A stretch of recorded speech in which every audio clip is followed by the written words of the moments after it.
Hi, my name is Dr. Patty Ford, and I am doing some longer videos this week that connect with my newsletter.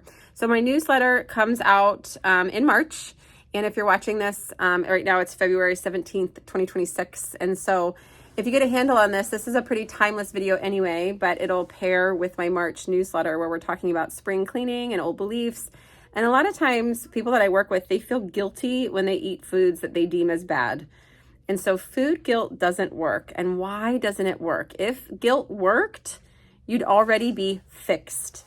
Meaning if you felt guilty about eating the French fries and that guilt worked, you wouldn't eat the French fries again. Or whatever food, Skittles, Takis, whatever food that you might deem as unhealthy. I have a personal food belief is there's no such thing as a good or bad food. Your perspective about it makes it so. I do think some foods can have more nutritional components, but it doesn't necessarily make them bad or good. So guilt can sometimes trigger the stress response. The stress response can sometimes trigger cravings, meaning food for comfort or food for some sort of satisfaction, or the guilt triggers a stress cycle where you can also engage a restriction cycle.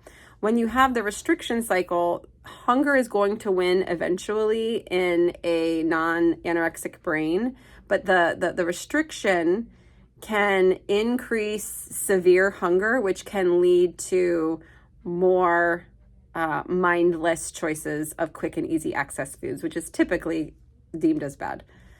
The nervous system is the missing link. So guilt can block consistency.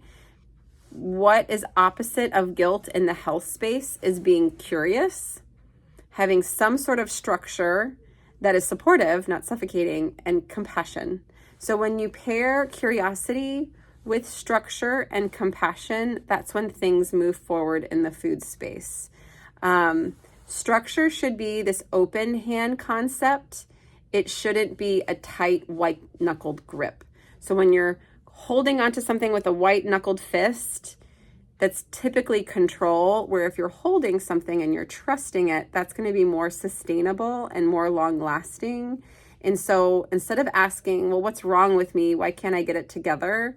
You could ask, what's happened to me? What's in my food story where I can't hold the food this way, or the plan this way, or the recommendations that I'm getting from my medical team? What is it about this that lacks trust? Food guilt doesn't work. Trust does. Hope this helps.